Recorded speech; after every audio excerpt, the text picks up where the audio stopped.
एक शेर जनाब उमर नजीर साहब की नजर करते हुए अगले मुकर्रम को दावत दूंगा। अकेला ही चला था जानिब मंजिल, अकेला ही चला था जानिब मंजिल, लोग मिलते गए कारवां बनता गया। तो इसके बाद में चूंकि हमारे कई प्यारे दोस्त बुजुर्ग रहमान इन्होंने थोड़ा जल्दी जाना है, इसलिए उनको दावत खिताब दूंगा। जनाब राशिद नाइक साहब से गुजारिश करूंगा कि वो स्टेज पर तशरीफ हैं। हमारे बुजुर्ग रहमान हैं अवामी कमेटी के मेंबर जनाब राशिद नाइक साहब।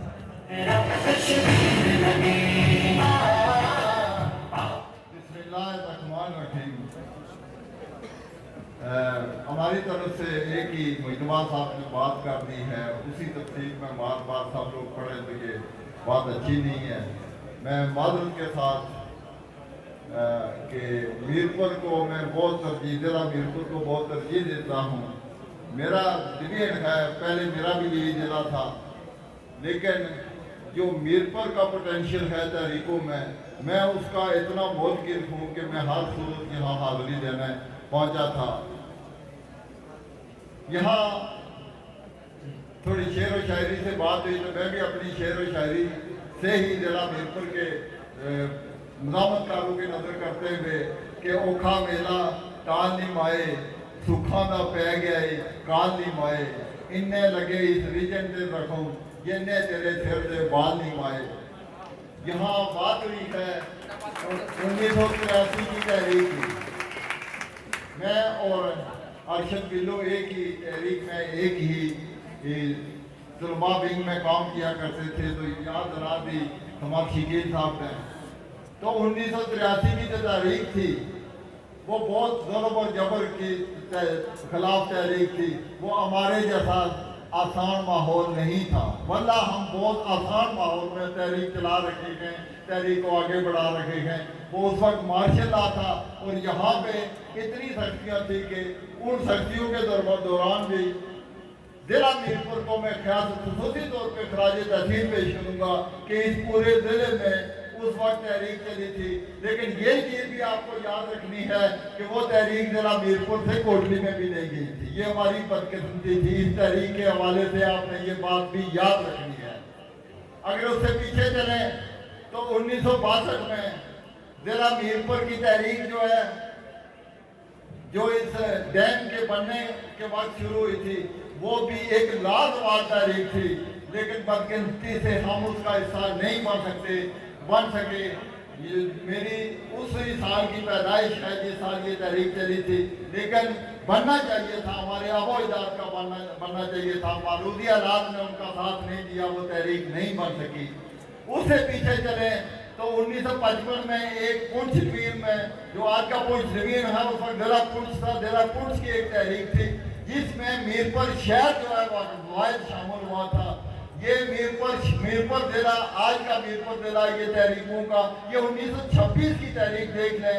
वहाँ पे मैंने एक किताब में पढ़ा है कि सबसे ज़्यादा उस तहरीक में जो शोधा हैं वो इस मौजूदा मीरपुर ज़िला के हैं। तो मैं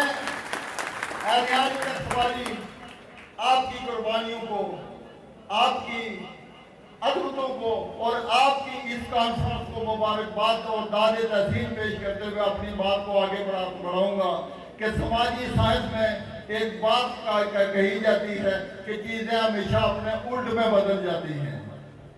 इसी तरह जो जुल्म होता है वो जबर होता है। जो आपने यहाँ 1962 से लेकर के एक डैम को लेकर के जितना जुल्म आपने बर्दाश्त कर दिया, रियाल वालों ने सबसे पहले साबित किया। मीरपुर वालों ने, मैं दाद दूंगा मीरपुर के उन असीरान को, कितना तशद्दुद, हम भी गिरफ्तार हुए, लेकिन वल्ला हम तहरीक से निकल करके गिरफ्तार जब हुए तो हमने सोचा कि रेस्ट उसमें आ गया। लेकिन जो मीरपुर के असीरान हैं, मैं उनको सलाम पेश करता हूँ कि उन्होंने जिस कदर अजीज से बर्दाश्त की, लेकिन अपना सर नहीं झुकाया। मेरा आप सबको उस हवाले से सलाम है।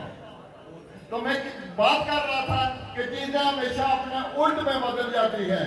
इस ज़िला मीरपुर से वो इंतकाम लिया गया, जैसे मुजतबा साहब ने बात की कि हमारे जो ठेकेदार बने हैं, नाम नियाज बड़े बड़े लीडर, बेखौफ, नडार, शेर कश्मीर, पता नहीं शेर बंगाल, पता नहीं क्या क्या है, लेकिन उनके मुंह में उनको नौकरी नहीं देगी, उनके मुंह में एक हड्डी ठोस दी गई है और वो उस हड्डी को चूसते रहे, पीछे से रस डालते रहे, फिर हड्डी डालते रहे, फिर पीछे से रस चूसते रहे और वो हमारे हुकूक को एक से एक दिन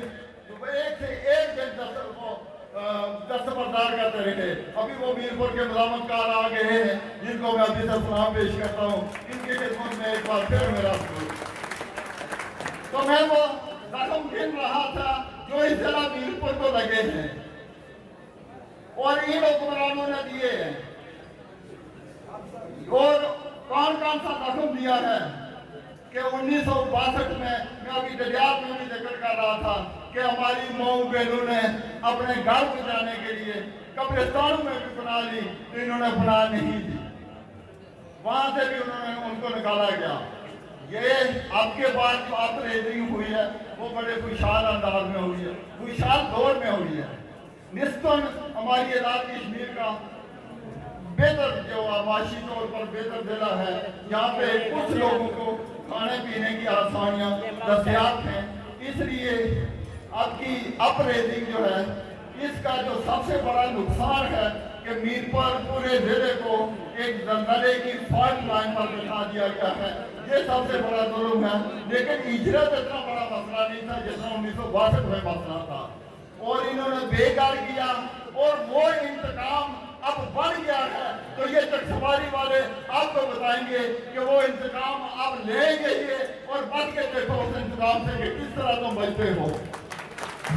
मैं बात करूंगा अपरेजिंग के दौरान, कसम से मैंने बार वो वीडियो शेयर भी की है और जम्मू कश्मीर प्राउड पता नहीं वो कौन चला रहा पेज, लेकिन मैं उस पेज के जो मुंतजमीन हैं उनको सलाम पेश करूंगा। मैं हमदानी साहब को भी सलाम पेश करूंगा जो ताजरों का भी चला रहे हैं और पहले दिन से हमें बहुत कवरेज दे रहे हैं।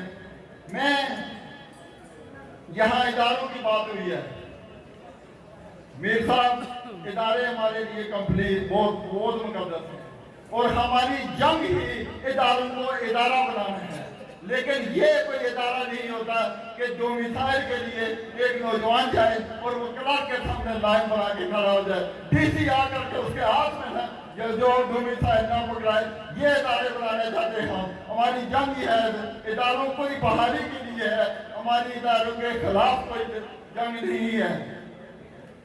तो मैं मीरपुर के और एक और बात, मैं मीरपुर को अलविदा कहने से पहले एक और बात कहूंगा कि जहां तक हुक्मरानों की तालीम का ताल्लुक है, ये लकीर ही हमने खींची है और सबसे पहले डडियाल वालों ने खींची है और मैं सलाम पेश करता हूं और हम सब उसके मुत्तबिक हैं।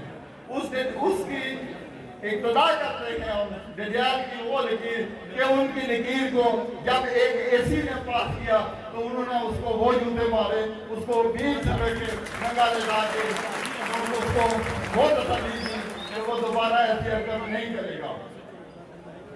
लेकिन कोई भी उस वक्त तक ब्यूरोक्रेट या हमारे जो ये हाकिम नाम नियात हाकिम हैं और हमें रियाज समझ रहे हैं, हम उनका कभी उनके साथ हमारा तस्वीर नहीं है। खुली लड़ाई है, चैलेंज है, हमें एफआईआरों से डराते हैं, शायद मेरे ऊपर ज्यादा एफआईआर हो, मुझे नहीं पता है, 2-4 सामने आई हैं, पता नहीं और कितनी होंगी खुफिया।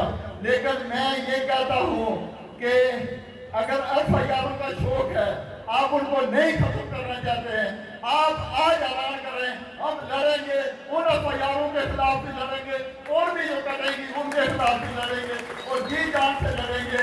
निकाह कर आयास लगा के किसी को देखो, मेरे शहर के जो सहसा शहर है उसकी जो मार्च था उसमें सबसे ज्यादा रुकावटें चाहे हमारे उन नौजवानों को अबूर करनी पड़ी, यानी 6 रुकावटें और बड़े बड़े पहाड़ जो वो ला करके सड़क में डाल दिए थे और ऊपर पहाड़ों से पथराव और शेलिंग कर रहे थे।